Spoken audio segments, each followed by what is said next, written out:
அனைவருக்கும் வணக்கம். நம்ம இந்த வீடியோல எதை பத்தி பார்க்க போறோம்னா, அதாவது புறநானூறுல 5ஆம் பாடல்ல இப்ப நம்ம தமிழ்நாட்டுல இருக்க கரூர் வந்து அதாவது அந்த காலத்துல சேரர் காலத்துல கரூர்னு அழைப்பாங்க.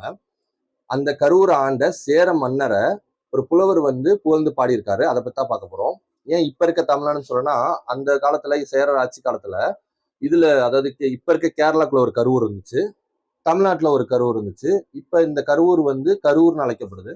அதை ஆண்ட சேர மன்னரை புகழ்ந்து பாடின பாட்டை பத்தி தான் பார்க்க போறோம். அதாவது அதை பாடினவர் வந்து நரிவரு தலையார். பாடப்பட்டோன் சேரமான் கருவூரிய ஒல்வாட் சேரல். திணை வந்து பாடான் திணை. பாடல் வந்து என்னன்னு கேட்டீங்கன்னா, எருமை என்ன கருங்கல் இடைதோறு ஆணிற் பறக்கும் யானையை முன்பின் கானக நாடனை நீயோ பெரும நீயோர் ஆகலின் நின் ஒன்று மொழிவல் அருளும் அன்பும்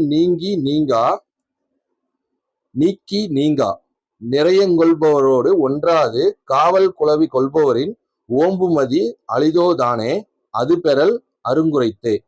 இதான் அந்த பாடல். இந்த பாடல்ல வந்து என்ன சொல்றாங்கன்னா, அதாவது எருமை போன்ற கரிய நிறத்தையுடைய பாறைகளை கொண்ட இடத்துல பசுங்கள் மேய்வது போல யானை கூட்டங்களை கொண்ட காடை உடைய சேர மன்னனே, நீ பெருமகன் ஆதலின் நான் ஒன்னு சொல்றேன் கேட்பாயாக, நான் ஒன்னு சொல்றேன் கேட்கிறியான்னு சொல்றாங்க. அருளையும் அன்பையும் தம் வாழ்வில் இருந்து நீக்கி விட்டவர் நீங்கா துயரத்திலே கிடந்து உழல்வர். அதாவது உழல்வர்னா அந்த துன்பத்துக்கு ஆட்படுவர் அப்படிங்கிற மாதிரி சொல்றது. அத்தகையோரோடு சேராதிருப்பாயாக, அத்தகையோட சேராத அப்படின்னு சொல்றாங்க.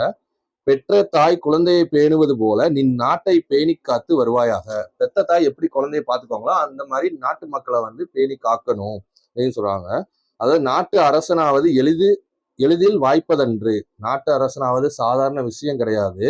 எனவே அருளோடு காவல் நடாத்துக. எனவே அருளோடுன்னா ஒரு நல்ல அக்கறையோட வந்து காவல் நடத்துங்க அப்படிங்கிற மாதிரி இந்த புலவர் சொல்றாரு. அதாவது அந்த புலவர் வந்து எப்படின்னா, அந்த இவ்வளோ யானைகள் உடைய ஒரு காட்டுப்பகுதி உடைய, ஏன்னா அந்த காலத்துல அவ்வளோ யானை இருந்திருக்கு காட்டுப்பகுதியில. இதெல்லாம் வச்சு புகழ்ந்து பாடுறாரு. அதாவது எப்படின்னா அந்த குளவின்னு சொல்லுவாங்க. அதாவது எப்படின்னா இதுல வந்து காவல் குளவி கொள்பவரின், அந்த குளவின்னு சொல்றது வந்து அந்த காலத்துல அதுக்கு வந்து அர்த்தம் வந்து, அதாவது தமிழ்ல வந்து அதுக்கு அர்த்தம் வந்து குழந்தை. இதெல்லாம் பாத்தீங்கன்னா அந்த பாடலை படிக்கிறப்பே சூப்பரா இருக்கும். நீங்களும் படிச்சு பாருங்க. நன்றி.